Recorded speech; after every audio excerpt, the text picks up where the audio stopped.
আসলে আমরা যে গান গাওয়াইতেছি আজকে, এই যে দেখেন 7-8টা চ্যানেল আসছে। আমি প্রশাসন ভাইদেরকে বলবো, এই যে যতটা চ্যানেল আইছে চ্যানেলের নাম এবং তাদের ছবি উঠে রাখবেন, নাম লিখে রাখবেন। আর দেওয়ান সাহেবকে বলবো আজকে তথ্য কথা মন খুলে বলবেন। এই ইউটিউবাররা যদি কোনো বেজাল করে এটা রিয়াকশন আমরা নেব। ধন্যবাদ, জলিল ভাইকে ধন্যবাদ জানাবো। পাশাপাশি জলিল ভাই তো বললই, এরপরে ভাই আমার কাছে কিন্তু আরেকটু ওষুধ আছে, আমি এখনো সময় দিচ্ছি। আমি এখনো মিউজিকটা বাজাই, এই পর্যন্ত সময় দিলাম, দেখি আপনারা কি করেন।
যদি গো চলে যায় সে তো কভু না ফিরে আসে।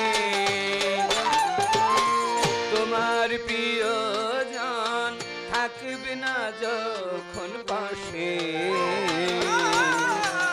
যৌবন যদি গো চলে যায় সে তো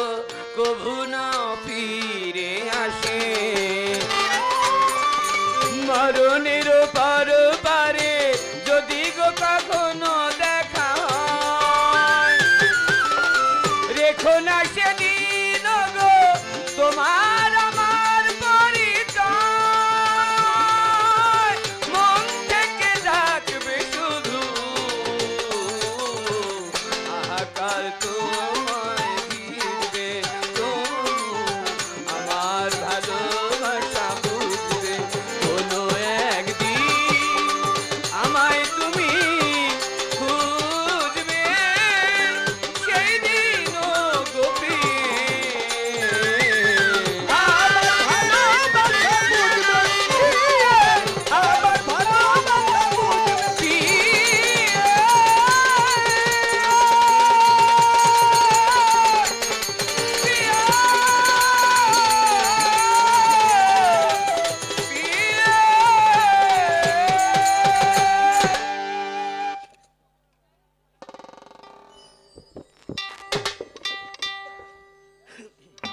নাই আপনার মাস্কটা একটু খুলেন না। হ্যাঁ, আপনাকে দেখা দেখি না করলে প্রিন্ট হবে না, মানে মিউজিক চলতেছে এমন সময় যদি কমায় দেন খুব সমস্যা হয়ে যায়। হ্যাঁ, এটা একটু তারপরেও খেয়াল রাখবেন। ধন্যবাদ। সাউন্ড যতটুকু দিয়েছেন একেবারে খারাপ না, খুব ভালো। ধন্যবাদ মাননীয় গান কমিটিকে। আমার নবীর জীবনের দুইটা অংশ, একটি হচ্ছে নবী তত্ত্ব, একটি হচ্ছে মেরাজ তত্ত্ব। আমার নবী প্রথমে আল্লাহর নূর, দ্বিতীয়ত গাছের মূল, তৃতীয়তে সেতার নবী, চতুর্থে ময়ূরী আকার, পঞ্চমেতে ডিম্ব আকার, ষষ্ঠমেতে আদম শফি বৃক্ষের ফুল, সপ্তমেতে আব্দুল্লাহর পেশানিতে, অষ্টমেতে মা আমিনার গর্ভে, নবমেতে দুনিয়ায়, দশমীতে তিনি মিরাজের মধ্যে। নবীর 10টা ভাগ, এই 10টা ভাগের মধ্যে নবী দুনিয়ার মধ্যে থেকে যে কর্মগুলো করে গেছেন, যে কর্মগুলো আমাদের জন্য রেখে গেছেন, যে কর্মের মাধ্যমে নবীর আদবগুলো আমরা জানতে পারবো, নবীর কর্মগুলো আমাদের মধ্যে আনতে পারবো, ওই তত্ত্বটা গাইবেন আজকে আমাদের শেফালী সরকার। নবী তার জীবদ্দশায় নবী একবার আল্লাহর সাথে মোলাকাত করলেন। মিরাজ শব্দের বাংলা অর্থ হচ্ছে মোলাকাত, মানে দেখাশোনা করা। আমি কানন্দন গান করতে আসছি, শেফালী সরকার গান করতে আসছে। শেফালী সরকার এখানে আসছে মোটামুটি বেলা 3টা বাজে। আমি বোনরে বললাম, বোন আর একটু আগে যদি আইতেন তাহলে দুপুরের খাওয়ানটা এই জায়গায় খাইতেন। সব জায়গায় এরকমই করে, উনি একটু আগে আগেই যায়। নদীপথ, ভয় একটু বেশি পায়, আর অভিজ্ঞতা আছে না, 30 বছরে 28 বছরের অভিজ্ঞতা, অনেক পুরানো কত জায়গায় ধরাও খাইছে। ওই অভিজ্ঞতার ভয়ের চোটে এখন আগে আগে চলে আসে। তো শেফালী সরকার এখানে গান করতে আসছেন 3টা বাজে, কিন্তু 3টা বাজে কি স্টেজের মধ্যে আসছে? না না, 3টা বাজতে আসছেন বাড়িতে। 3টা থেকে 4টা, 5টা, 6টা, 7টা, 8টা, 9টা, 8টা বাজে, 8:30 বাজে আসছে। আমি আমার সাথে বসে একসাথে খাওয়া দাওয়া করলাম। খাওয়া দাওয়া করে কাপড় চোপড় পাল্টাইছেন, এরপরে একটু সাজগোজ করছেন, একটু মেকআপ করছেন, এরপরে মঞ্চে আসছেন, এরপরে বেহালা ঠিক করছেন, হারমোনিয়াম টারমোনিয়াম সব ঠিক করছে, এরপরে মাইকে দাঁড়াইছে, তারপরে গান শুরু করছে। ঠিক তেমনি আমার নবী দুনিয়ার মধ্যে এসেছেন, তার আদব কায়দাগুলো মানুষের মধ্যে ধারণ করেছেন, নবুয়ত হাসিল করেছেন, এরপর তিনি চলে গেছেন তাইফ শহরে ইসলাম প্রচার করার জন্য। নবী তার জীবদ্দশায়, বাবা কথা বলতেছে খারাপ লাগে নাকি আবার? আলহামদুলিল্লাহ, যে মুরব্বীরা আছেন আপনাদের চোখে মুখে দেখলেই বোঝা যায়। তো জলিল ভাই যে কথাটা বলছেন যে কানন্দন যদি কথা বলেন তাহলে কথাগুলো খুলে বলবেন। অনেক কথা আছে যেগুলো আম মজলিসে বলা যায় না। এখন যে মজলিসটা এটা আম মজলিস, মা বোনরা আছে, যুবক ভাইরা আছেন, মুরব্বীরা আছেন, অনেক কথা বলতে চাইলে অনেক ভাষা প্রয়োগ করা যায় না। কিন্তু গান কমিটি আজকে অত্যন্ত চমৎকার ওই স্বাধীনতা আমাদেরকে দিলেন যে মন খুলে যেন আমরা কথাগুলো বলি। নবী তার জীবদ্দশায় যত জায়গার মধ্যে ইসলাম প্রচার করতে গেছেন, যে কয়টা জায়গায় ইসলাম প্রচার করতে গেছেন, এর মধ্যে একটা ইতিহাস হচ্ছে নবীর তাইফ শহরের মধ্যে। একদিন নবীর 13 জন, এই চাচা কাকা গো, আপনি আমার বাবা সমতুল্লাহ, এই যে মুরব্বী, চাদরওয়ালা মুরব্বী, হ্যাঁ আপনাকে বলছি, আপনি গানের সময় বাবা চলাফেরা করেন। আমি প্রথমে সেটা বলছি আপনাকে, যখন আমি গানটা শুরু করে দেই তখন আর এই যে জায়গা মতো এক জায়গা থেকে আরেক জায়গায় গিয়ে বিক্রিটা আপনি কইরেন না। এই চলাফেরাটা হয় কি, আমি কথা বলতেছিলাম, ওই কথার মধ্যে ভাবে চলে গেছিলাম, ওই কথার মধ্যে ভাবে পড়ে গেলে শ্রোতা শিল্পী চোখে চোখ মিশে যায়, মনের মধ্যে একটা ভাবের তার তৈরি হয়ে যায়।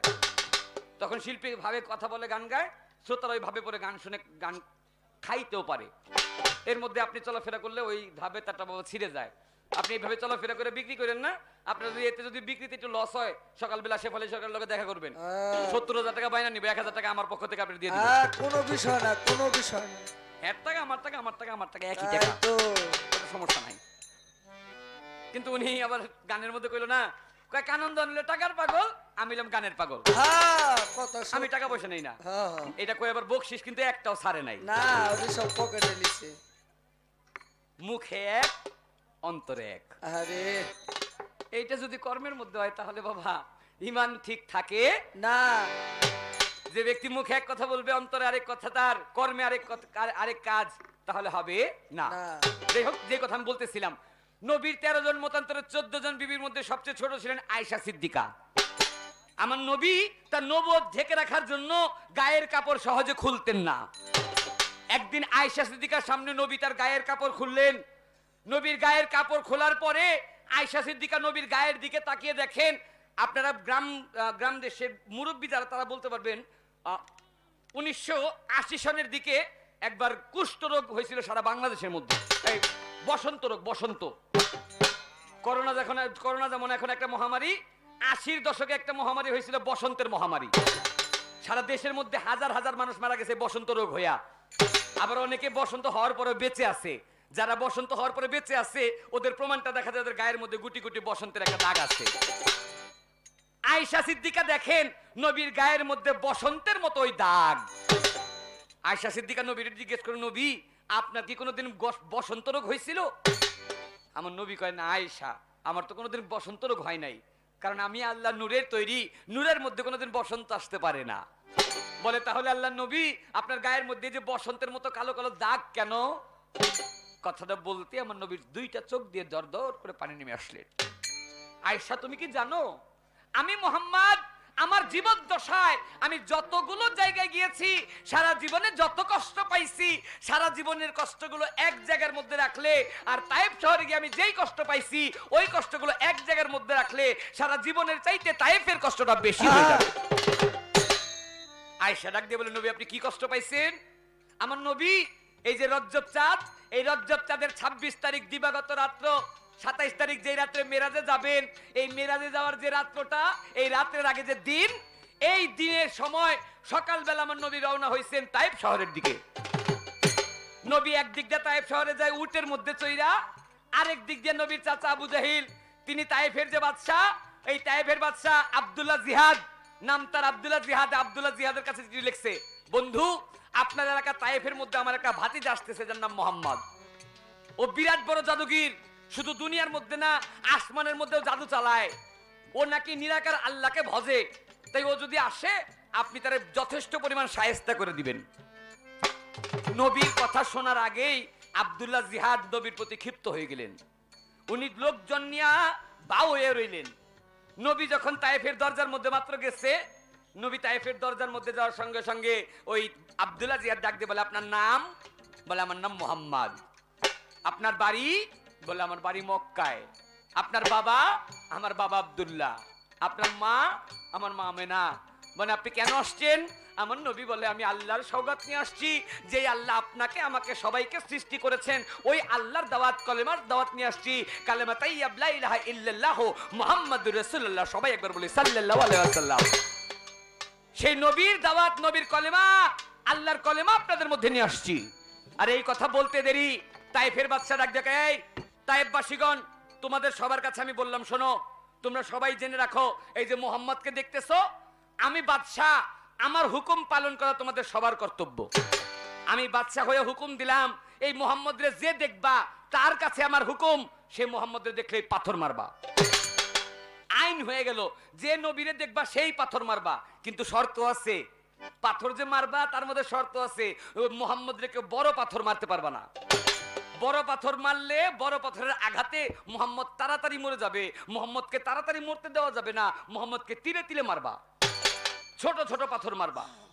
নবী আমার পথের মধ্য দিয়ে হেঁটে হেঁটে যায়, আর পথের দুই পাশ থেকে দাঁড়িয়ে কাফেরের দল হ্যাঁ। পাথর দুই হাতের মধ্যে দুইটা নিয়ে পাথরের মধ্যে পাথর বাড়ি দিয়ে টুকরা টুকরা বানায়, ছোট ছোট বানায়া নবীর উপরে বৃষ্টির মতো পাথর মারতে লাগবে। বৃষ্টি যে আকারে পড়ে, বৃষ্টির চাইতে বেশি নবীর গায়ে পাথর পড়তে লাগলেন। আমার নবী মুহাম্মদ মাথা থেকে পা পর্যন্ত রক্তে রঞ্জিত হয়ে গেলেন। নবী রক্ত ঝরতে ঝরতে ঝরতে ঝরতে আমার নবী একটু দুর্বল হয়ে গেলেন। নবী একটু দুর্বল হয়ে ওই তায়েফ থেকে বের হয়ে আসলেন। তায়েফের পাশে একটা জঙ্গল, ওই জঙ্গলের মধ্যে নবী মাত্র জঙ্গলের মাঝখানে গিয়ে অজ্ঞান হয়ে পড়ে গেলেন। আর জঙ্গলের যত হরিণ, আমরা মানুষ হয়ে নবীকে চিনি না, জঙ্গলের যত হরিণ, ওই হরিণ আমার নবীকে চিনতেন।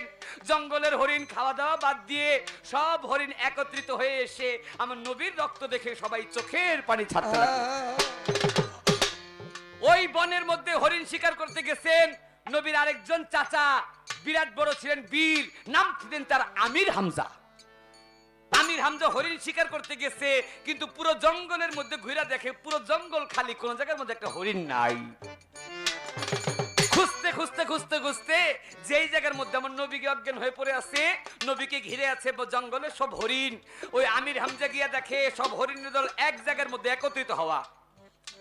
আমির হামজা জানতেন হরিণের কান খুব খাড়া, পাতার শব্দ, পাতা পড়লে পাতার শব্দ হরিণ শুনতে পারে। আর আমির হামজা হাইটা হাইটা সামনে যায়, পায়ের শব্দ পায়, কিন্তু একটা হরিণও নড়ে না। আমির হামজা মনে মনে চিন্তা করে বিষয়টা কি, আমি হরিণ শিকার করার জন্য সামনে যাই, আমি পায়ের আওয়াজ হয়, কিন্তু পায়ের আওয়াজে হরিণ একটাও নড়ে না কেন? আমির হামজা হাতের তীর ফেলে দিছে, হাতের তীর ফেলে ওই হরিণগুলোর সামনে চলে গেছে। হরিণগুলোকে হাত দিয়ে সরায় যখন মধ্যে গেছে, গিয়ে দেখে আমার নবী রক্তাক্ত অবস্থায় মাঝখানে, আর নবীর চারিপাশে ওই হরিণের দল চোখের পানি ছাড়তেছে। আমির হামজা আমার নবীরে পাজাকলা করে নিয়ে আসলেন যেই জায়গার মধ্যে মক্কার ঘর, মক্কার ঘরের কাছেই একটা জায়গা, মক্কার ঘরের পাশে এই জায়গাটার নাম হচ্ছে হাতিম নামক জায়গা। ওই হাতিম নামক জায়গার মধ্যে ছিলেন উম্মে হানির ঘর। ওই উম্মে হানিকে, উম্মে হানি ছিলেন আমার নবীর আপন চাচাতো বোন, হযরত আলীর আপন বড় বোন, আবু তালিবের মেয়ে। নবীর সাথে সম্পর্ক ছিল তিনটা, আপন চাচাতো বোন, আবার নবীর হাতে হাত দেওয়া বায়াত গ্রহণ করা ভক্ত, আবার নবীর কাছে ইসলাম ধর্ম গ্রহণ করা নবীর একজন সাহাবা। তিনটা সম্পর্ক ছিলেন। এই আমি উম্মে হানির ঘরে আমার নবীকে নিয়ে আসলেন আমির হামজা।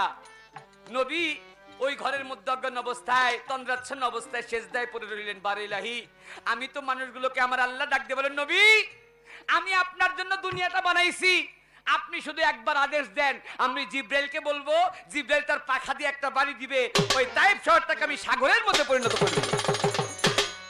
যে তাইফবাসীরা আপনাকে মারছে, আমি ওই তাইফবাসীকে ধ্বংস করে দিব।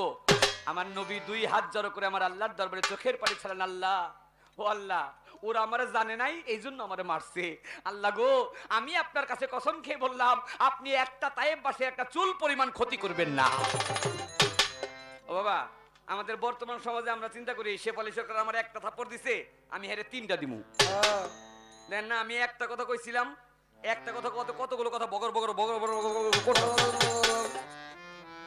মানে সার নাই, কথা কইতে পারলে হইলো। তো এরকম অবস্থা আমাদের বর্তমানে।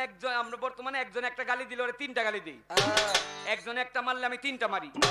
কিন্তু আমার নবী এমন ছিলেন, যারা নবীদের রক্তাক্ত বানাইছেন, নবী তাদের জন্যই বলছেন, আমি তাদের জন্য সাফায়াত চাই, আল্লাহ আপনি তাদেরকে বিনা হিসেবে জান্নাতে দিয়ে দিবেন। সুবহানাল্লাহ। এমন সময় আমার নবীর কাছে সাপোজলি আজকে এখানে আসছি আমার জমির আলী ভাই, জমির আলী ভাই, সিরাজ ভাই, ওনারা সবাই ফোন করছেন, ওনাদের সাথে একটা সম্পর্ক হয়েছে, মোবাইলের মাধ্যমে বায়না করছেন, আমার কাছে দায়িত্ব দিচ্ছেন শেফালি সরকারের নিয়ে আসবেন। আমি যে কেমনে আনছি এটা আল্লাহ জানে আর আমি জানি, এটা বাদ, এটা কথা পরে। তো আসার সময় এখানে আসবো, নতুন বাজার আসবো, তো নতুন বাজার আসার আগে আমার ট্রলার গিয়ে ভিড়ছে রাধানগর। রাধানগর থেকে গেছি আব্দুল আসাদ মাজারে, আব্দুল আসাদ মাজার থেকে আসছি নতুন বাজার। তো মোটামুটি একটু ঘুরে আসতে হয়েছে না, এই ঘুরে আসতে যে কষ্টটা হয়েছে, এই কষ্টটা প্রকাশ করতে পারছি তখন যখন আমি জমির আলী সাহেবের সামনে গেছি।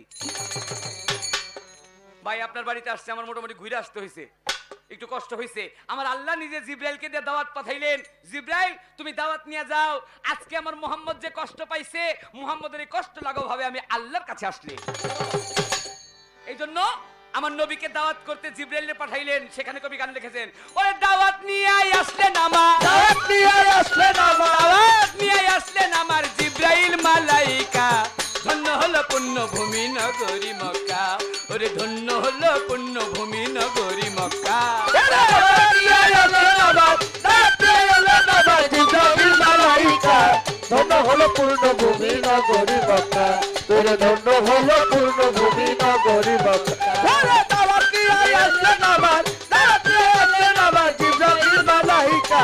ধন্য হলো পূর্ণভূমি নগরী মক্কা, তোরে ধন্য হলো পূর্ণভূমি নগরী মক্কা। ওই আমার আল্লাহর আদেশ পাই জিব্রাইল দাওয়াত লইয়া যায় মক্কা নগর উম্মে হানির ঘরের দরজায়। আমার আল্লাহর আদেশ পাই জিব্রাইল দাওয়াত লইয়া যায় মক্কা নগর উম্মে হানির ঘরের দরজায়। আমার আল্লাহর আদেশ পাই জিব্রাইল দাওয়াত লইয়া যায় মক্কা নগর উম্মে হানির ঘরের দরজায়। ওয়া যাইয়া দেখে দিনের নবী আমার দিনের আম্বিয়া।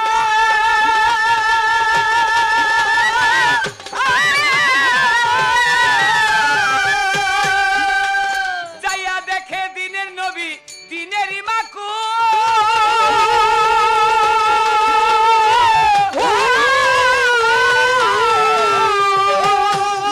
ওই আপনার আল্লাহ করেছে দাওয়াত করেন না কবুল।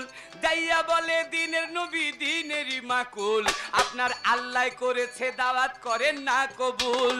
নবী বলে দাওয়াত কবুল হইবে মে রাস্তার আগে 2 রাকাত পড়তে হবে শুকরিয়া নামাজ। ওজুর পানি জিব্রাইল তুমি এনে দাও আমারে, পানির জন্য গেল জিব্রাইল নদীর কিনারে।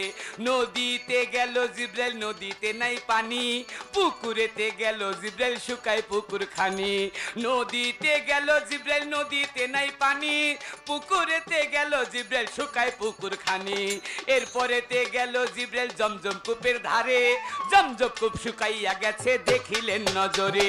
জমজম কূপের নিচ দিয়া রাস্তা দেখা যায়, ওই রাস্তাতে গেল জিব্রাইল পানির ওই আশায়। ওরে জমজম কূপের নিচ দিয়া রাস্তা দেখা যায়, ওই রাস্তায় গেল জিব্রাইল পানির ওই আশায়। গেল ইমামুল মসজিদের ধারে, ইমামুল মসজিদের ধারে, হাত রাখে দরজার পারে ইমামুল মসজিদের ধারে। ইমামুল মসজিদের ধারে। ওরে যাইয়া দেখে দরজা বন্ধ, ধরলো ভিতর খিল, কলিমা পাঠ করলো তখন আমার জিব্রাইল। ওরে পানির জন্য গেল জিব্রাইল চতুর্থ আসমানে, চতুর্থ আসমানে যাইয়া মসজিদ রই যেখানে। ওরে ইমামুল মসজিদের দরজায় জিব্রাইলে গেল, দরজার উপরে কলমা দেখিতে পাইল। যখনই কলেমা পাঠ জিব্রাইল করিল, সঙ্গে সঙ্গে মসজিদেরও দরজা খুলিল। দরজা খুলিয়া জিব্রাইল ভিতরেতে যায়, ভিতরেতে ঘুমন্ত এক ব্যক্তি পাচ্ছে পায়। ওরে মাথায় কাপড় দিয়া তিনি মাথায় পায়ে কাপড় দিয়া রইয়াছে ঘুমাইয়া, উপরেতে মশারি টানানো দেখিলেন চাহিয়া। এই কাণ্ড দেখিয়া জিব্রাইল কি করলো তখন আয়, ওই ঘুমন্ত ব্যক্তির মুখের কাপড়টা উল্টায়। ঘুমন্ত ব্যক্তির মুখের কাপড়টা উল্টাইয়া সঙ্গে সঙ্গে জিব্রাইলে গেল অবাক হইয়া। যেই নবীকে রাইখাই আসলাম উম্মে হানির ঘরে, আমার আগে কেমনে আসলো এই মসজিদের পরে। যেই নবীকে রাইখাই আসলাম উম্মে হানির ঘরে, আমার আগে কেমনে আসলো আসমানেরই পরে। ওই ঘুমন্ত ব্যক্তির একটা হাত দেখা যায়, তার কনিষ্ঠ আঙ্গুল হইতে রক্ত ঝইরা যায়। 1 ফোঁটা রক্ত ঝইরা পানির আকার ধরে।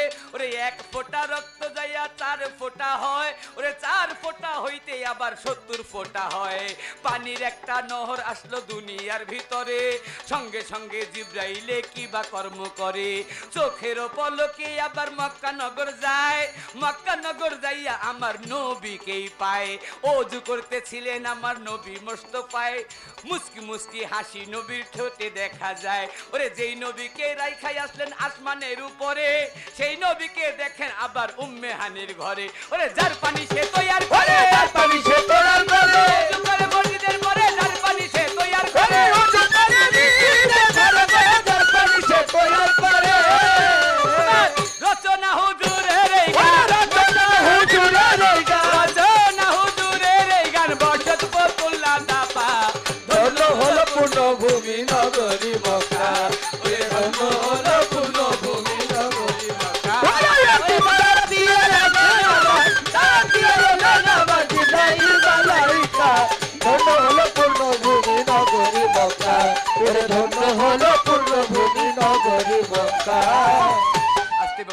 গান করতেছি, গানের কথাগুলোকে বোঝা যায়? আলহামদুলিল্লাহ, গানের কথাগুলো বোঝা গেলে আমার জন্য গাওয়াটা সার্থক। নবীর জন্য জিবরাইল আসলেন। নবী আপনাকে আল্লাহর দাওয়াত দিয়েছেন, মিরাজ করতে যাবেন না? নবী বলে যাব, তার আগে 2 রাকাত শুকরিয়ার নামাজ আদায় করতে হবে। আমি তো মিরাজে যাব, আমার জন্য একটু অজুর পানি নিয়ে আসেন। জিবরাইল নবীর জন্য অজুর পানি আনতে গেলেন। পুকুরেতে গেছে, গিয়ে দেখে পুকুর শুকিয়ে গেছে। চলে গেছেন নদীতে, গিয়ে দেখে নদী শুকিয়ে গেছে। সাগরে, সাগর শুকিয়ে গেছে। জিবরাইল চিন্তা করে দুনিয়ার সব জায়গা শুকিয়ে গেলে একটা জায়গা শুকায় না, সেটা হচ্ছে জমজম কূপ। চলে গেছে জমজম কূপের সামনে, গিয়ে দেখে জমজম কূপ শুকিয়ে গেছে, সেখানেও পানি নাই। জিবরাইল অবাক হয়ে গেছেন, পানি নাই কেন? পানির জন্য যে ওই জমজম কূপের নিচের দিকে তাকাইছে, দেখে কূপের নিচ দিয়ে একটা রাস্তা দেখা যায়। জিবরাইল ওই কূপের নিচ দিয়ে রাস্তা দিয়ে যাইতে যাইতে যাইতে যাইতে এমন জায়গায় গেছেন, গিয়ে দেখে দুনিয়ার মধ্যে নাই, চতুর্থ আসমান ইমামুল মসজিদের সামনে চলে গেছে। ওই ইমামুল মসজিদের দরজার মধ্যে কালেমা লেখা। জিবরাইল একবার কালেমা পাঠ করেছেন, দরজা খুলে গেছে। দরজা খুলে ভিতরে গেছেন, ভিতরে গিয়ে দেখে মসজিদের ভিতরে কেউ নামাজ আদায় করে না। মশারি টানানো, মশারির ভিতরে একটা লোক পায়ে সেরে পায়ে কাপড় দিয়ে ঘুমিয়ে আছে।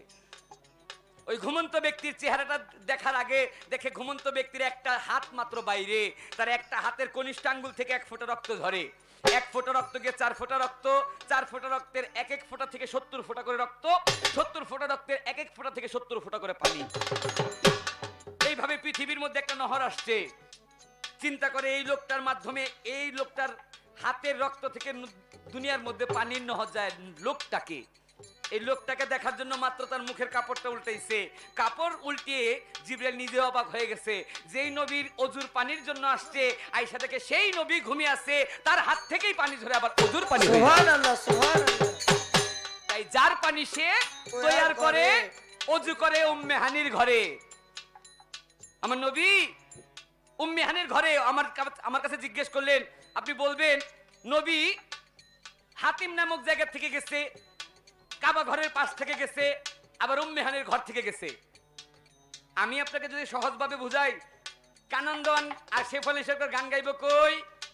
দুইজনে মিলে গান গাইব নতুন বাজার। কানন্দন শেফ আলী গান গাইব কই? দুইজনে গান গাইব কালা পাহাড়িয়া। কানন্দন শেফ আলী গান গাইব কই? দুইজনে গান গাইব 2500। কানন্দন শেফ আলী গান গাইব কই? দুইজনে গান গাইব নারায়ণগঞ্জ। সবগুলো ঠিক আছে নি? এটা নারায়ণগঞ্জ বিভাগের মধ্যে না?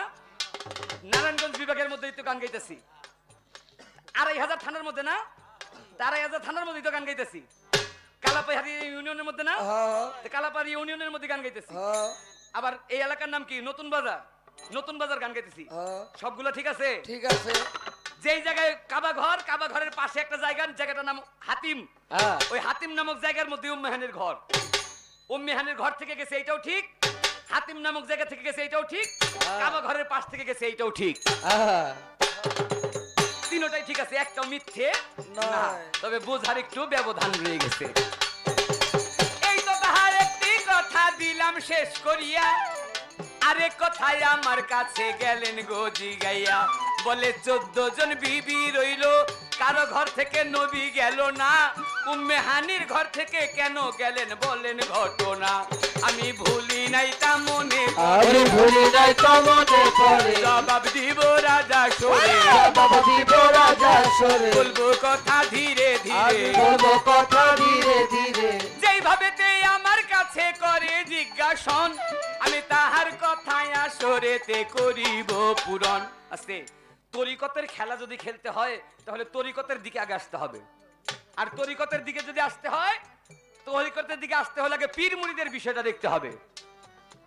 একটা পীরের কাছে গেলে ওই পীরের ঘরের বিবি, পীরের ছেলে, পীরের মেয়ে তার চাইতে বেশি আপন হয়ে যায় পীরের ভক্ত। কি বাবা, ঠিক কিনা? এর একটা মিসাল যদি দেই, এই মিসাল দিতে গেলে এর মিসাল যদি দিতে যাই, দুনিয়ার মধ্যে বিরাট বড় আউলিয়া ছিলেন শেখ ফরিদ আউলিয়া। 36 বছর সাধনা করে শেখ ফরিদ আউলিয়া কামলিয়াত হাসিল করছে। শেখ ফরিদের কাছে একদিন তার এক ভাইগনাকে নিয়ে তার বোন চলে আসছে, আলাউদ্দিন আল সাবিরিকে নিয়ে চলে আসছে তার মা। ভাই, তোমার এতিমখানার মধ্যে আমার ছেলেটা রেখে দাও, আমার ছেলেটা খায়া পয়রা বড় তাগড়া জোয়ান হবে। বলে কেন? কয় ভাই, আমার ছেলেটার খাওয়ার অনেক কষ্ট, কামাই রোজগার করার মতো আমার ঘরে কেউ নাই। শেখ ফরিদ আউলিয়া কয় আমার ভাইগনা আমার কাছে থাকবে, এটা গর্বের বিষয়। আলাউদ্দিন কাছে আসো। আলাউদ্দিন কাছে আসছে, আলাউদ্দিনের হাতের মধ্যে ওই বারামখানার চাবির গোছা নিয়ে আলাউদ্দিনের হাতে দিছে, নাও তোমার মায়ে বলছে তোমার খাবার কষ্ট, যাও আমি তোমাকে চাকরি দিয়ে দিলাম, আজকে থেকে আমার বারামখানার মধ্যে যত মানুষ আসবে সবাইকে তুমি খাওয়াইবা। শেখ ফরিদ আউলিয়ার বারামখানায় আলাউদ্দিনের চাকরি হয়ে গেছে। আলাউদ্দিনকে রেখে মা চলে গেছে বাড়িতে। একদিন, 2 দিন, 1 মাস, 2 মাস, 1 বছর, 2 বছর করতে করতে 12 বছর পার। 12 বছর পরে মায়ে মনে মনে চিন্তা করে, 12 বছরে আমার আলাউদ্দিন খায়া পইরা কত বড় জানে হইছে, এক নজরের জন্য আমার ছেলেটাকে গিয়ে আমি একটু দেখা আসি। আলাউদ্দিনকে দেখার জন্য ওই হাঁটতে হাঁটতে মা চলে গেছে শেখ ফরিদ আউলিয়ার বারামখানায়। বারামখানার দরজা থেকে ডাকে, আলাউদ্দিন, বাবা আলাউদ্দিন ঘরের মধ্যে আয়, ঘরের বাইরে আয়, আমি তোর একটু দেখি কত বড় তাগড়া জোয়ান হইছস। আর আলাউদ্দিন ঘর থেকে আস্তে করে শব্দ দিয়ে কয়, মা গো আমি ঘরের মধ্যে, তুমি ঘরের মধ্যে আসো। আলাউদ্দিনের মা ঘরের দরজা খুলে যখন ঘরের ভিতরে গেছে, ঘরের ভিতরে গিয়ে দেখে 12 বছরে আলাউদ্দিন খায়া পয়রা তাগড়া জোয়ান হবে কি? 12 বছরের মধ্যে শরীরের মধ্যে যতটুকু মাংস ছিল ততটুকু মাংস পর্যন্ত চলে গেছে। 6 টাক মাত্র মাংস আলাউদ্দিনের শরীরের মধ্যে নাই, গায়ের সাথে চামড়া লেগে গেছে, হাড়ের সাথে। আলাউদ্দিনের মা মনে মনে চিন্তা করে, হারে ছেলেটারে ভাইয়ের কাছে দিলাম, ভাইয়ের কাছে খায়া পয়রা তাগড়া জোয়ান হবে, তাগড়া জোয়ান হবে তো দূরের কথা, গায়ের মধ্যে যা ছিল তাও শেষ। মা একটু রাগ হয়ে গেছে, অনুরাগের বশে আলাউদ্দিনের মা আলাউদ্দিনের হাতের মধ্যে ধইরা আলাউদ্দিনকে নিয়ে টানতে টানতে চলে গেছে শেখ ফরিদের কাছে। ভাই শেখ ফরিদ, তোমার কাছে আমার ছেলেটারে দিছিলাম খায়া পয়রা বাইচা থাকবে, আর আমার ছেলেটার মরণের অবস্থা। শেখ ফরিদ আউলিয়া মুস্কি মুস্কি হাসে আর ডাক দেয়া, কি রে আলাউদ্দিন, আলাউদ্দিন তুই কি খাস নাই? আর বলতে দেরি আলাউদ্দিন দুইটা চোখের পানি ছেড়ে দিছে, মামা আমার মায়ে নেই, যেদিন আপনার কাছে আমাকে বিক্রি করেছে, যেদিন আপনি আমাদের মুরিদ করছেন, ওই দিন আপনি আমার হাতের মধ্যে চাবির গোছা দিয়ে বলেছেন, আলাউদ্দিন সবাই তুমি খাওয়াইবা। মামা আপনি যখন আমার হুকুম দিছেন ওইটাই আমার জন্য কর্তব্য। আপনি আমারে বলছেন সবাই খাওয়াইবা, আপনি সবাই খাওয়াইতে বলছেন, আপনি তো আমার খাইতে বলেন নাই। দয়াল আপনি আমারে খাইতে বলেন না, তাহলে আমি খাই কিভাবে? বলে, তাহলে আলাউদ্দিন এই 12 বছরের মধ্যে তোমার কি ক্ষুধা লাগে নাই, তোমার তৃষ্ণা লাগে নাই, তোমার কষ্ট হয় নাই? আলাউদ্দিন বলে, মামা আমার যখন ক্ষুধা লাগতো, আমার যখন তৃষ্ণা লাগতো, তখন আমি আপনার নাম জপনা করতাম, আর আপনার নামের মধ্যে এত মধু, আপনার নাম জপনা করলে আর আমার ক্ষুধা তৃষ্ণা থাকতো না, আমার আর ক্ষুধা লাগতো না। আমাদের আলী আপা একটা গান লেখছে না, দয়াল চাঁদের নামের মালা গো, নামের মালা গলেতে পরি, মুর্শিদেরই নামের মালা গো, নামের মালা গলেতে পরি, আমি দয়ালেরও নাম স্মরণে, ও আমার দয়ালের নাম স্মরণে, ও আমি মুর্শিদেরও নাম স্মরণে, ও আমার আজরাইলকে তোরা গো দরদি, নামের মালা গলেতে পরিব। তেমনি মামা আমি আপনার নাম জপনা করতাম, আপনার নাম জপনা করতে করতে 12 বছর পর্যন্ত আমার দেহের মধ্যে প্রাণ রয়ে গেছে। শেখ ফরিদ আউলিয়া খুশি হয়ে গেছে, টান দিয়ে আলাউদ্দিনকে বুকের মধ্যে নিয়ে, ওই যে আল্লাহ প্রদত্ত একটা আগুন, যে আগুন শেখ ফরিদের বুকের মধ্যে, আলাউদ্দিনকে টান দিয়ে তার বুকের মধ্যে নিয়ে ওই আলাউদ্দিনের বুকের মধ্যে ফায়েজ দিয়ে দিলেন, ওই এসকের আগুন আলাউদ্দিনের বুকের মধ্যে দিয়ে দিলেন। আলাউদ্দিনের মাই কয়, না শেখ ফরিদ তুমি আমার ছেলের ফায়েজ দিছো, তাতে আমি সন্তুষ্ট না, কারণ আমার ছেলে খায়া পড়ে যে শুকায় গেছে, ওর কাছে তোকে মেয়ে বিয়ে দিবে না। আমি সন্তুষ্ট হব যদি তোমার মেয়ে আছে ঘরে একটা, তোমার মেয়েটারে যদি আমার আলাউদ্দিনের কাছে বিয়ে দাও। শেখ ফরিদ আউলিয়া তো আল্লাহর ওলি, সে তো সব জানে। কয়, বোন রে আমার মেয়ে তুমি চাইছো বিয়ে দিতে পারি, কিন্তু এর মধ্যে তো সুখ হবে না, যেখানে প্রেমের আবেশ সেখানে কাম টিকে না। আলাউদ্দিনের মা জোরাজোরি করাতে আলাউদ্দিনের কাছে শেখ ফরিদ আউলিয়ার মেয়ের বিয়ে দিছে। যেদিন বাসর রাত্র, বাসর ঘরের ফুল সজ্জায় গিয়ে, পবিত্র ঘরে গিয়ে, পবিত্র গ্রানে, পবিত্র স্থানে বসে ওই যে আলাউদ্দিনের বুকের মধ্যে যে তার প্রিয় একটা আগুন ঝেলে দিছে, ওই আগুন এশকের আগুন তার দাউ দাউ করে জ্বলে উঠেছে। আলাউদ্দিন ওই এশকের তাপ সহ্য করতে পারে না, চোখ দুইটা বন্ধ কইরা মাথা নিচের দিকে দিয়েছে। আর আলাউদ্দিনের বিবি চলে গেছেন ঘরের মধ্যে, আছে উনার কাজ উনাকে করতে দেন, আমার হ্যাঁ উনার ভাবে উনি আছে। শেখ ফরিদ আউলিয়ার ভিতরে যে এশকের আগুন, আগুন সহ্য করতে পারে না, চোখ বুজে মাথা নিচের দিকে দিয়ে আসছে। আর বিবি ডাক দিয়ে বলে, স্বামী স্বামী গো, মানুষের জীবনে তো বাসরাত্র বারবার আসে না, বাসরাত্র আসে মানুষের জীবনে একবার। আজকে আপনার আমার বাসরাত্র, আপনি একবারের জন্য আমার দিকে তাকান। আর শেখ ওই আলাউদ্দিন আল সাবেরি মাথা নিচের দিকে দিয়ে বলে, বিবি আমি তোমার দিকে এখন তাকাইতে পারবো না, যদি তোমার দিকে তাকাই তাহলে তোমার ক্ষতি হয়ে যাবে। আর বিবি বলেন, আসামি আজকে যে আমার বাসরাত্র, এই জন্য আমার সখীরা যে আমার সুন্দর সাজে সাজাইছে, আমারে দেখলে আপনার মনের মধ্যে একটু প্রেম জন্ম হবে, আপনি তাকান। আলাউদ্দিন তাকায় না। আলাউদ্দিনের বিবি আলাউদ্দিনের ডাকতে ডাকতে যখন আলাউদ্দিনের শরীরের মধ্যে হাত রাখছে, আলাউদ্দিনের শরীরের মধ্যে হাত রাখার সঙ্গে সঙ্গে আলাউদ্দিন চোখ মেলে তাকাইছে। আর চোখ মেলে তাকানোর সঙ্গে সঙ্গে বুকের মধ্যে যে এসকের আগুন ছিল, ওই আগুনকে তার চোখ দিয়ে বের হয়ে তার স্ত্রীর শরীরের মধ্যে লেগে স্ত্রী পুরো ছারখার হয়ে গেল। তার স্ত্রী পুরো ছারখার। এই জন্যই মাতাল কবি রাজ্জাক একজন গান লিখেছেন, ওবাসী কেন ছুরি দিয়া জ্বালালি আগুন, ওবাসী কেন রে ছুরি দিয়া জ্বালালি আগুন। শেখ ফরিদ আউলিয়ার মেয়ে পুরে শেষ। শেখ ফরিদ আউলিয়ার ছেলে একটা ছিল ঘরের মধ্যে। মনে মনে চিন্তা করে, আমার বাবা বাড়ির মধ্যে কেমন ভক্ত আনলো, এই ভক্তের জন্য আমার বোন পুরে শেষ, যার জন্য আমার বোন পুড়ে গেছে, ওরে আমি জীবিত রাখবো না। আলাউদ্দিন রাত্রেবেলা ঘরের মধ্যে জিকির আজগার করে ধ্যানে মগ্ন, যে ঘরের মধ্যে আলাউদ্দিন, ওই ঘরের চারিদিক দিয়ে আগুন জ্বালায় দিছে। শেখ ফরিদ আউলিয়ার ছেলে গিয়া চারিদিক দিয়ে আগুন জ্বালায় দিছে। শেখ ফরিদ আউলিয়ার তাকায় দেখে ঘরের মধ্যে আগুন। আল্লাহর দরবারে শেখ ফরিদ সেজদায় পড়ছে, আল্লাহ আমার ভক্তকে মারার জন্য যে আগুন লাগাইছে, আল্লাহ তুমি তার দুনিয়া থেকে নিয়ে যাও। বলতে দেরি তার নিজের সন্তান মারা গেছে। তাই ভক্ত নিজের সন্তানের চাইতে, নিজের বিবির চাইতে একটা মুর্শিদ তার ভক্তকে বেশি ভালোবাসে। এই জন্য উম্মে হানির ঘর থেকে 14 জন বিবি থাকা সত্ত্বেও তাদের ঘর থেকে না গিয়া উম্মে হানি ছিলেন নবীর ভক্ত। এই জন্য উম্মে হানির ঘর থেকেই নবী মিরাজের মধ্যে গিয়েছে। দাওয়াত নিয়ে আসলেন আমার জিব্রাইল মালাইকা, ধন্য হলো পূর্ণ ভূমি নগরী মক্কা, ধন্য হলো পূর্ণ ভূমি নগরী মক্কা। আমি বলছিলাম, আমি মাইকম্যান ভাইরে একটু বোঝানোর জন্য বলছিলাম যে ভাই আমার বাঁশিওয়ালার সাউন্ড একটু কমায় রেখে, কারণ আমার বাঁশিওয়ালা দেখতে উনাটার মতো মোটা শক্তি কমায় না, তোমার কই নাই মেয়া, হার্টের শক্তি অনেক। এখন না, আগে বলছিলাম ভাই, এখন তো কমাইতে কই না। ওই কথাটা রে শেফালি সরকার গিয়ে বলতেছে, কয় কানন দেওয়ান আপনি আমার বাঁশিওয়ালার ভয় দেখাইতেছেন। হ্যাঁ আসলে ভাই বিষয়টা এরকম না। বিষয়টা হচ্ছে কি, আমার সাথে যে ঢুলি চলে, ও আজকে প্রায় আমার সাথে 8-9 বছর যাব। ওরে আমি যখন প্রথম আমার সাথে নিচ্ছি তখন ছিল ওর বেতন 1500 টাকা। এখন বর্তমানে আমার সাথে চলে 3500 টাকা না দিলে আসবে না। বাঁশিওয়ালার মোটামুটি ওরকম 3 থেকে 3500 টাকা। হারমোনিয়ামের বেতন তো আরো বেশি, 4000 এর মতো। আমার বোন মনে মনে চিন্তা করে 70000 টাকা বেতন পায়, 70000 টাকা বেতন দিব আমারে, ঢুলি বাঁশিরে দিব না, না 1000-1500 টাকার মধ্যে একটা ঢুলি নিয়ে লইলো। হ্যাঁ ঢুলি বাসি দেখা গান কমিটি আমার কানে কানে কইতেছে, ভাই শেফালি সরকার 70000 চাইছে, হ্যাঁ টাকা দেবো 30000। আল্লাহ, এক ঢুলি বাসি কি লইছে মরা মরাইডি।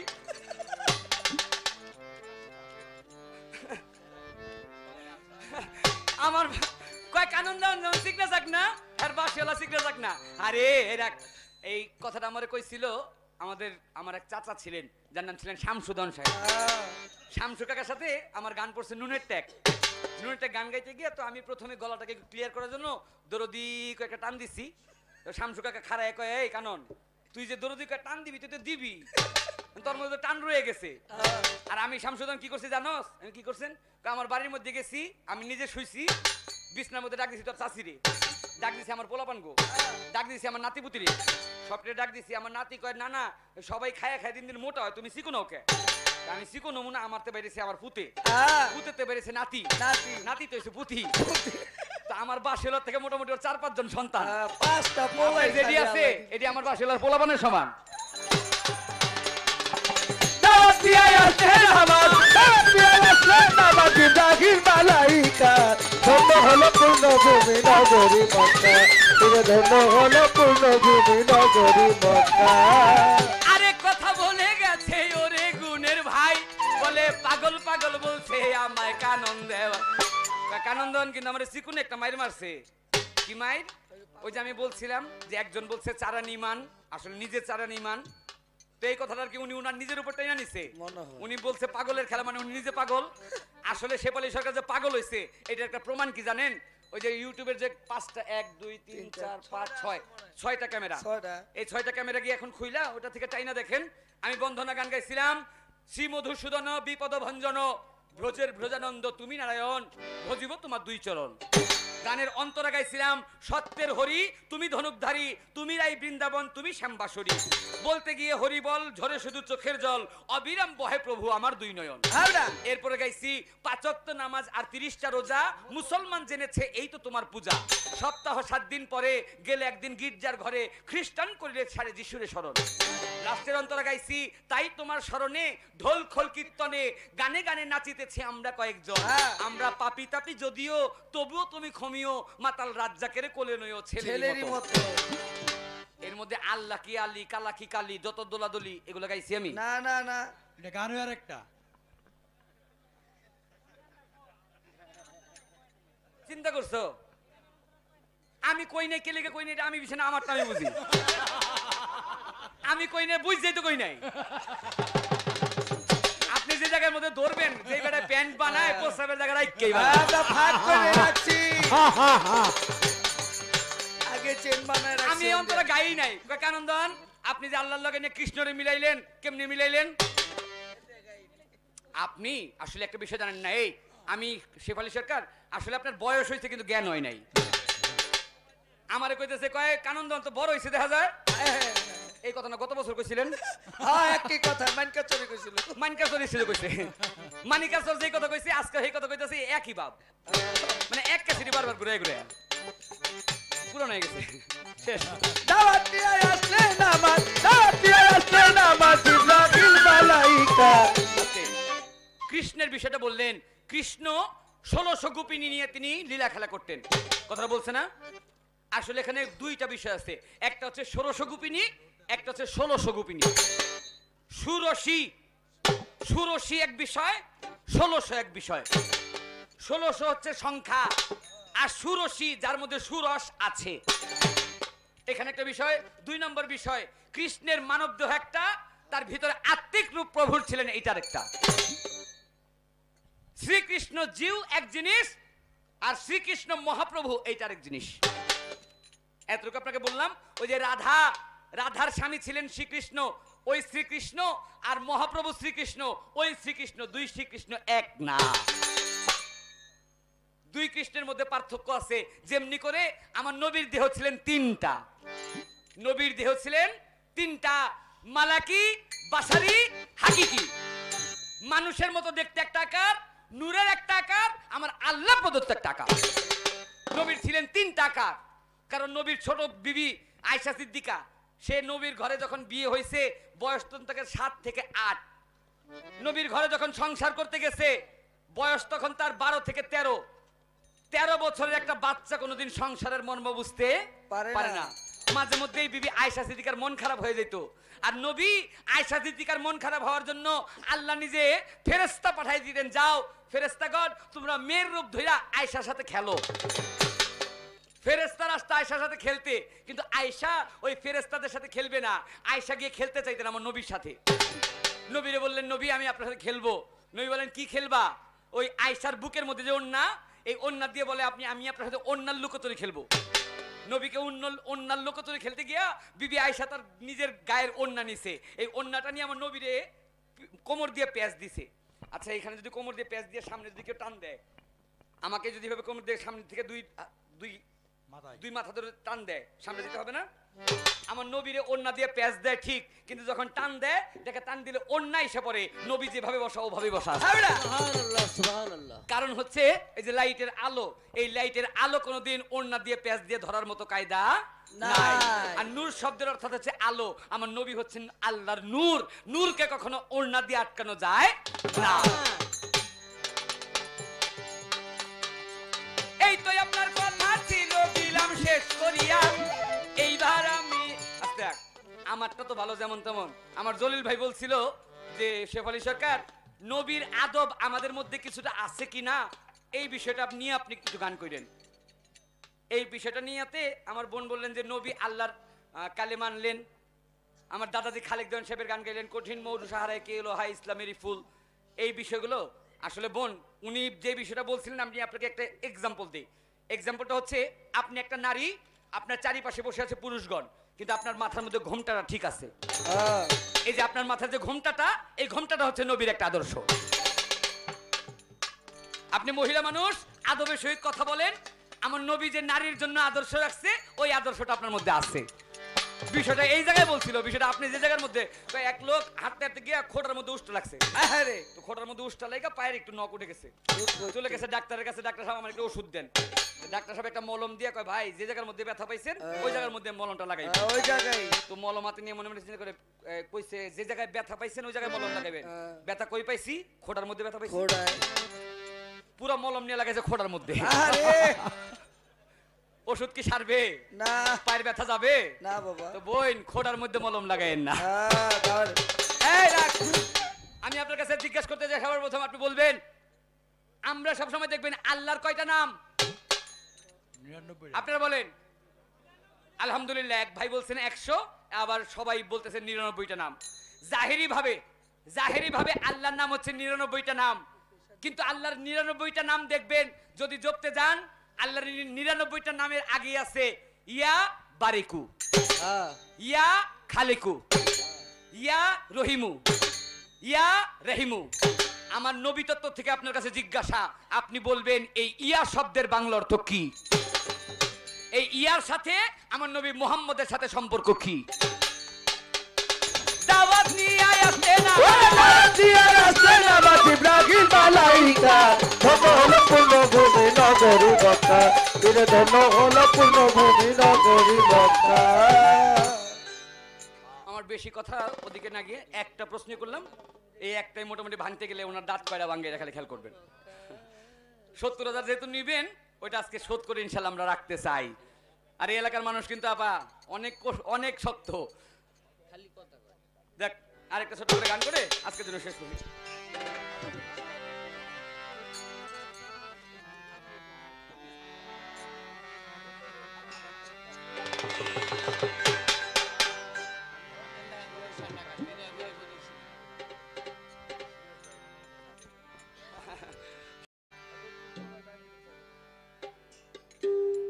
মেরাজের যে গুরু ভক্তের বিষয়টা, এই গুরু ভক্তের বিষয়টা নিয়ে আমার দাদি খালেক দেন সাহেবের একটা গান।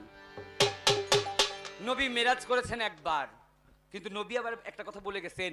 নবী আমার আল্লাহর দরবারে যখন মেরাজ করতে গেলেন, নবী আল্লাহর দরবারে গিয়ে আল্লাহকে বললেন, হে আল্লাহ, আমি আপনার নবী, আপনি আমাকে ভালোবেসে মেরাজের মধ্যে আনলেন, আপনি মেরাজে আমাকে আনলেন, এতে আমার কোনো আপত্তি নাই, কিন্তু আমি মুহাম্মদের আপত্তি। আপনি আল্লাহ বলেন আপনি আমার উম্মতের কি ব্যবস্থা করবেন? সেদিন আল্লাহ বলেছিলেন, হে মুহাম্মদ, আমি আপনার ভালোবাসায় আপনাকে কথা দিলাম, আপনার সাথে আমার মেরাজ হইল জীবনের মধ্যে একবার, আমি আপনার উম্মতের জন্য এমন ব্যবস্থা করে দিলাম উম্মতের মেরাজ হবে দিনের মধ্যে 5 বার। 5 ওয়াক্ত নামাজের মধ্যে প্রত্যেকটা উম্মত মেরাজ করতে পারেন যদি নামাজের মতো নামাজ আদায় করতে পারে। তাই দাদাজি খালেক দেওয়ান সাহেব একটা গানের মধ্যে বলেছেন, আমি অল্প বয়সের হইলাম নারী, জনম গেল বাপের বাড়ি, স্বামী কি ধন না দেখি চাহিয়ারে, ওই আমি অল্প বয়সের হইলাম নারী, জনম কাটাই দুনিয়ার বাড়ি, তৈয়ব সারে না দেখি চাহিয়ারে, ওই আমি অল্প বছর হইলাম নারী, জনম কাটাই বাপের বাড়ি, স্বামী কি ধনা দেখলাম চাহিয়ারে,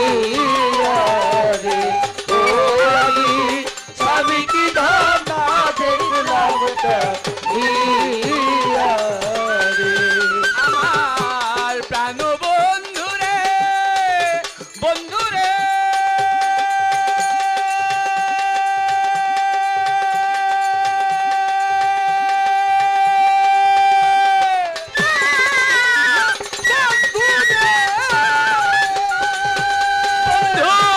পুরাণে শুনেছি আমি তুমি হও জগতের স্বামী দয়াল, তোমার নামে হইয়াছিলাম বিয়া আমার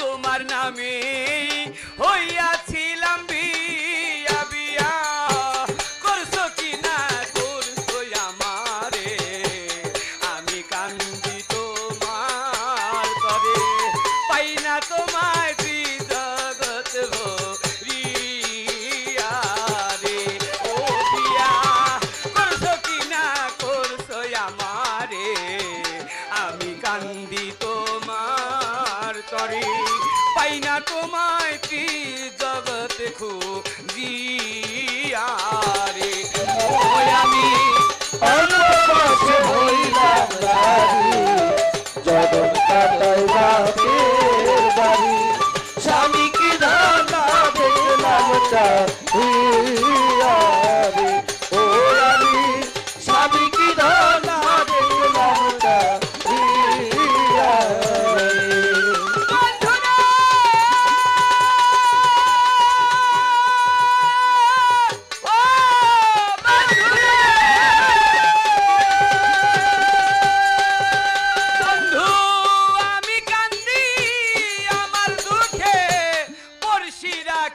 চোখে দেখে তারা নিন্দা করে আমারে দেখি আমার বন্ধু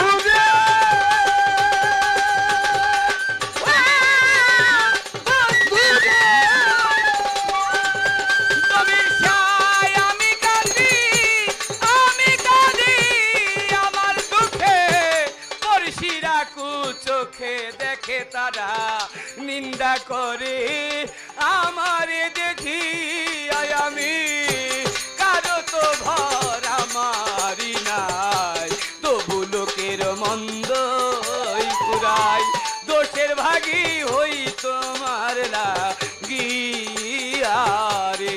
ওই আমি কারো তো ভর আমারি নাই তবু লোকের মন্দ পুরাই দোষের ভাগী হই তোমার লাগিয়ারে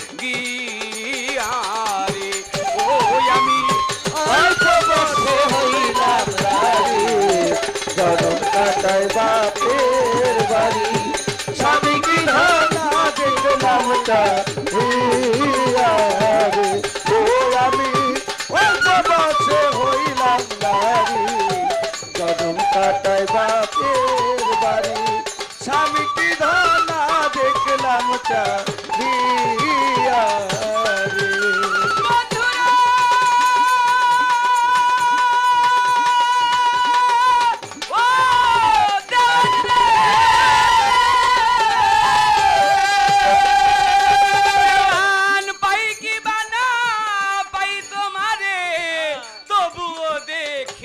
রে ঘুরে অভাগারে যাইও না ছাড়ি আমার বন্ধু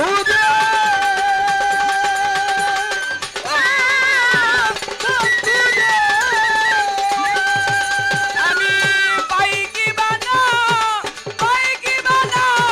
পাই তোমারে তবুও দেখিব রে ঘুরে অভাগারে যাইও না ছাড়ি আয়ো তাই ভেবে কয় খালেক দেওয়ানে পলকে দেখলে নয়নে জনমের দুঃখ যাইব পাশো রিয়ারে ওরে আমার ভেবে কয় খালেক দেওয়ানে পলকে দেখলে নয়নে জনমের দুঃখ যাইব পাশো রিয়ারে ওই আমি অনবসে হইলাম নারী জনম কাটাই বাপের বাড়ি স্বামী কি ধানা দেখলাম চাহিয়া রে ও আমি স্বামী কি ধানা দেখলাম চাহিয়া রে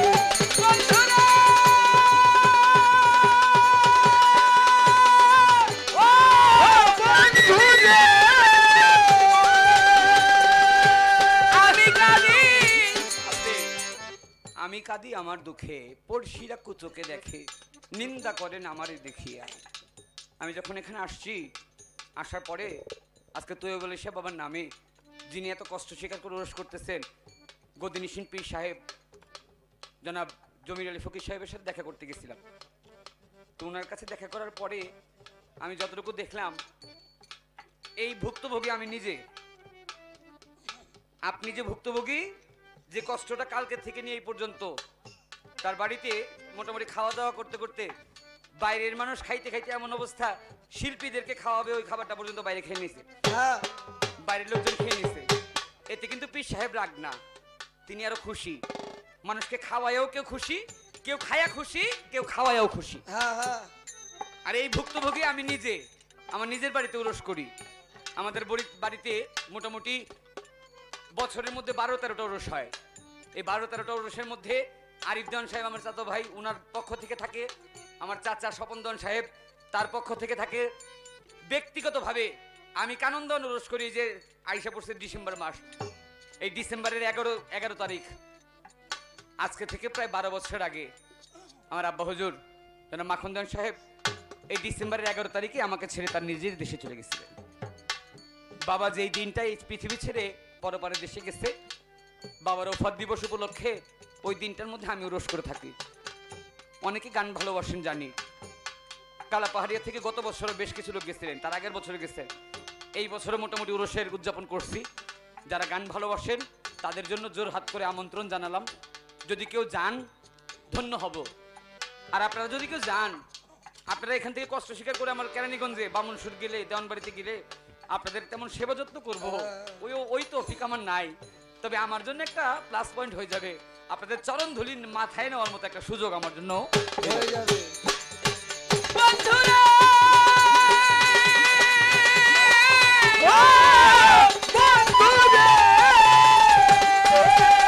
ভাই, আমি কাঁদছি আমার দুঃখে, পড়শিরা কুচোখে দেখে, তারা নিন্দা করে আমারে দেখি। আমি কারো তো ভর আমারি নাই, তবু লোকের মন্দ পুরায়, দোষের ভাগী হই তোমার লাগিয়ারে। ওরে আমি কারো তো ভর আমারি নাই, তবু লোকের মন্দ পুরায়, দোষের ভাগী হই তোমার লাগিয়ারে। ওই আমি হইলাম নারী, জনম কাটায় বাপের বাড়ি, স্বামী কি ধানা দেখলাম চাহিয়া রে। ও আমি স্বামী কি ধানা দেখলাম চাহিয়া